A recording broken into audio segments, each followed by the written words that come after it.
One, when any new technology comes to market or in manufacturing environment, then what is actually needed?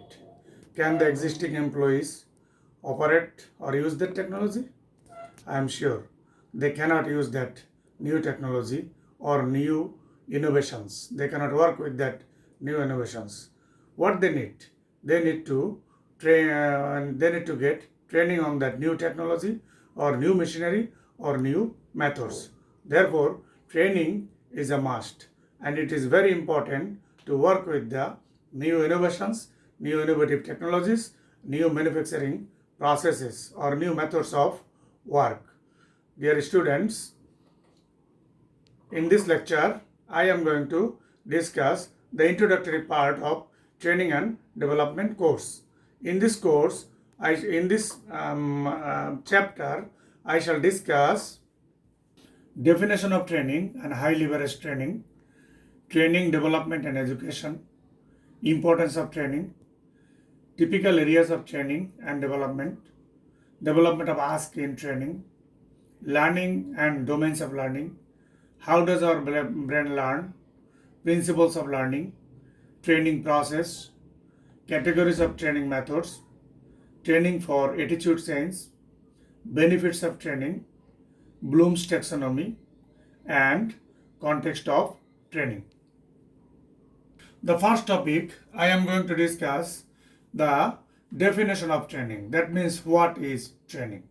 Training is a systematic process through which an organization's human resources gain knowledge and develop skills by instruction and practical activities that result in improved corporate performance. Therefore, we can say training is a planned effort by a company to facilitate employees' learning of job-related competencies. That competencies include knowledge, skills, or behavior critical for successful job performance. The goal of training is for employees to master the competencies and apply them to their day-to-day activities. Training also helps us to gain a competitive advantage. A company should view training broadly as a way to create intellectual capital. Therefore, training is an intellectual capital that is concerned with basic skills, advanced skills, and understanding of the consumer, customer, or manufacturing system and self-motivated creativity. Therefore, if we summarize this definition, then we shall see that training is a systematic process and a planned effort through which an organization's human resources gain knowledge and develop skills.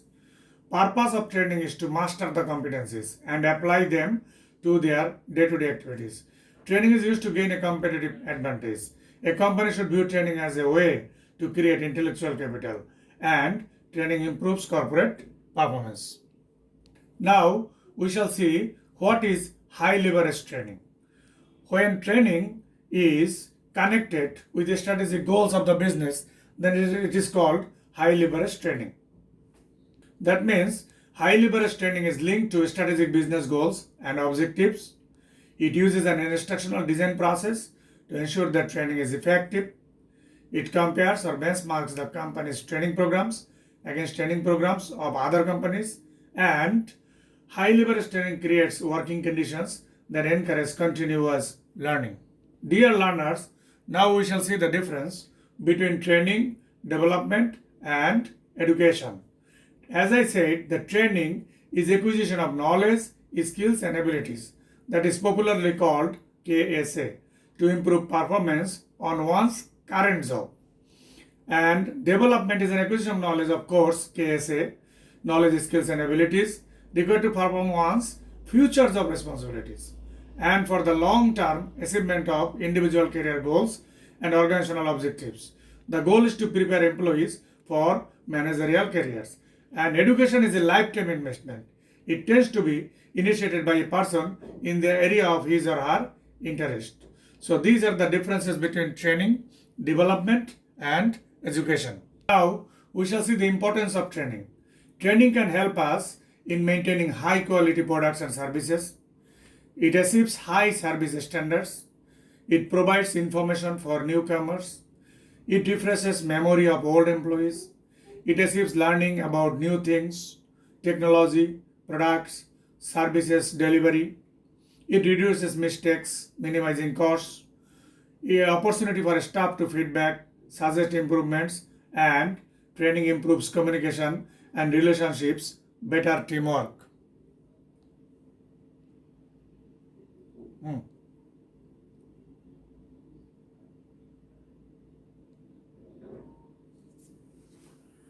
কি বাদ হয়ে গেছে?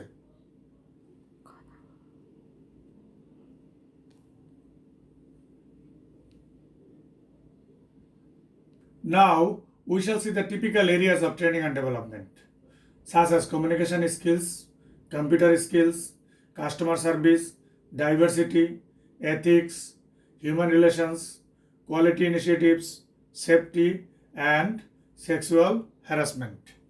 Dear learners, now we shall discuss what is learning. Learning is a systematic approach by which permanent change is made in the behavior of the learners through experience. Dear students, now we shall learn three domains of learning, such as cognitive domain, that is knowing, mental skills, knowledge or thinking part, psychomotor domain, that is doing segment, manual or physical skills, skills equal to do, and affective domain, that is feeling segment or heart, growth in feelings or emotional areas, that means it was attitude equal to feel. Learning is an evolutionary skill. Dear learners, now we shall learn how our brain learns. Our brain learns by forming connections, participating, experimenting, and from mistakes. This picture shows how to form the connections. So by forming, our brain learns. Brain also learns by participating with others. Our brain learns through experimenting. That means through experiment, our brain also learns. Learners, now we shall see 5 principles of learning. Through ask, employees learns. That means abilities, skills and knowledge, employees learns. However, learning might be more effective if 5 principles are followed, such as participation. Involving trainees learn by doing, repetition, repeat ideas and concepts to help people learn, relevance, learn better when material is meaningful and related, transference, to real world using simulations and feedback, ask for it and adjust training methods to audience. These are the 5 principles of learning. Now we shall learn ask concept, or in other words you can say attitude, skills and knowledge. If we follow the gap concept, training is simply a means to use activities to fill up the gaps of performance between the actual results and the expected results. Learning falls into one of the 3 categories. These categories are often referred to as KSA, that means attitude, skills and knowledge. If you look at the difficulty to develop in people, then you will see that the most difficult aspect of learning is attitude. That means attitude change or modify attitude is the most difficult task, and most easiest task is enhancing the knowledge, and skill is moderately difficult.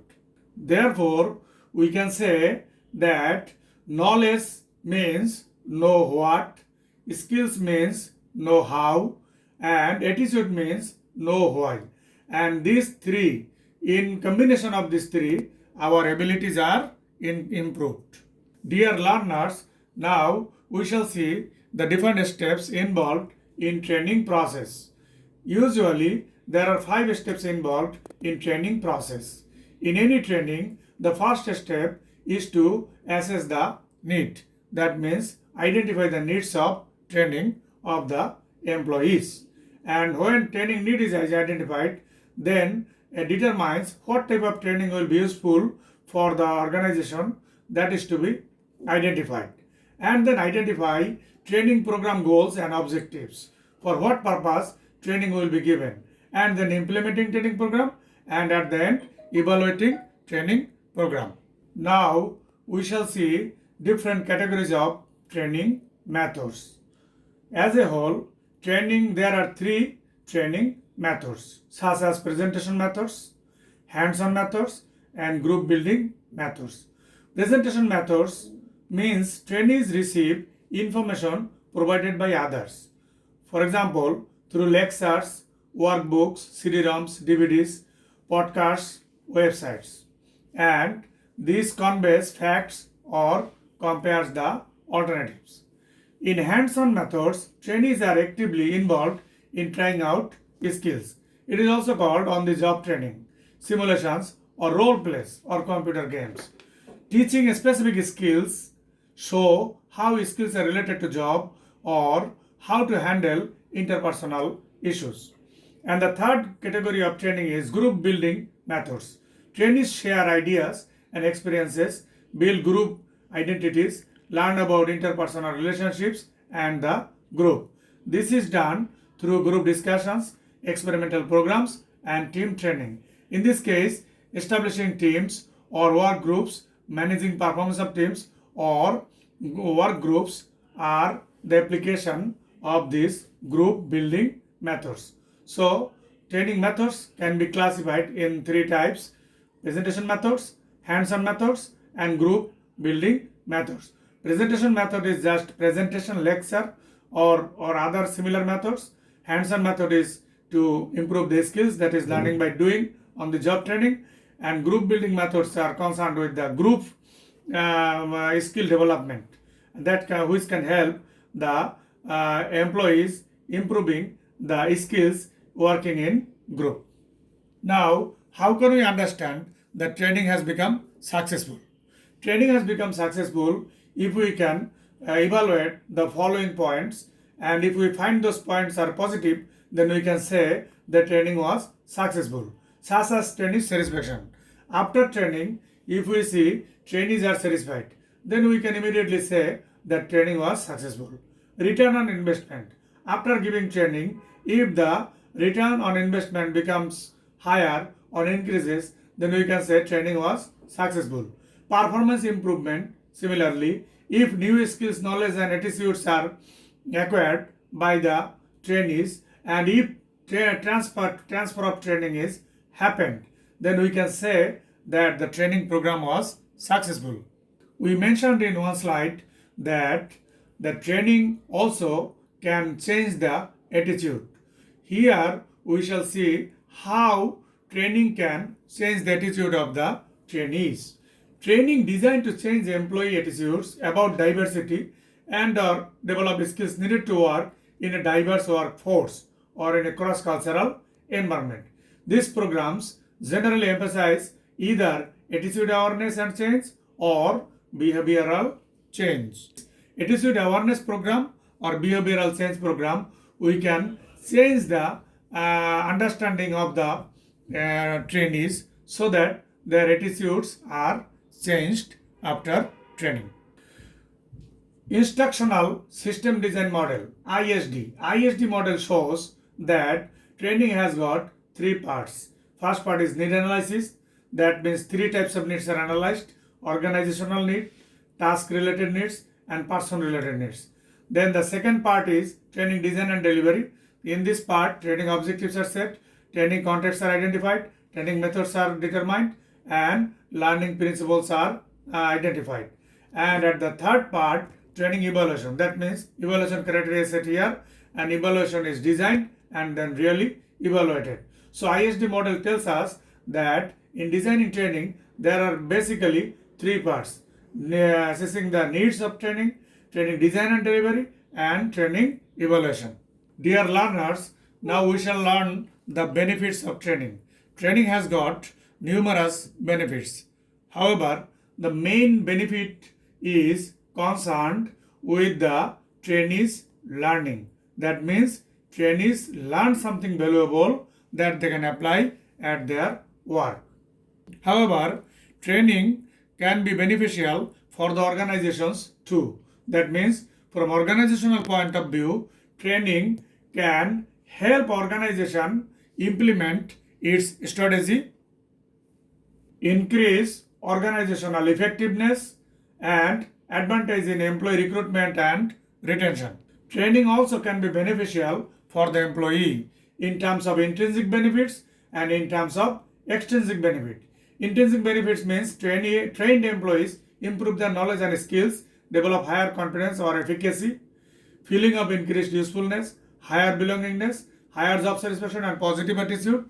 And extrinsic benefits are concerned with higher earnings as a result of increased knowledge and skills, improved marketability, greater security of employment, and enhanced promotion prospect. And from social point of view, training has got benefits. That means training can educate population and training can improve the standard of living of the people. Dear learners, now we shall discuss Bloom's taxonomy, which is directly concerned or related to learning. In 1780, Abigail Adams stated, learning is not attained by chance. It must be sought for with ardor, that means love, and attended to with diligence. Although it received little attention when first published in 1956, Bloom's taxonomy has since been translated into 22 languages and is one of the most widely applied and most often cited references in education. Dear learners, now we shall see what is Bloom's taxonomy. Bloom's taxonomy identified 6 areas of learning. It starts from remembering. Remembering means can the student, for example, recall or remember the information? Then understanding. Can the student explain ideas or concepts? Then applying. Can the student use the information in a new way? Analyzing. Can the student distinguish between different parts? Evaluating. Can the student identify a standard or a stand or decision? And creating. That means can the student create new product or new point of view? So in Bloom's taxonomy, it is shown that it starts from remembering and ends with the creating. That means in our teaching learning process or training process, we must ensure that our students or our learners can remember from the training, can understand from the training, can apply what they learn, can analyze based on the learning, can evaluate based on the learning, and also can create something new based on teaching learning process of training programs.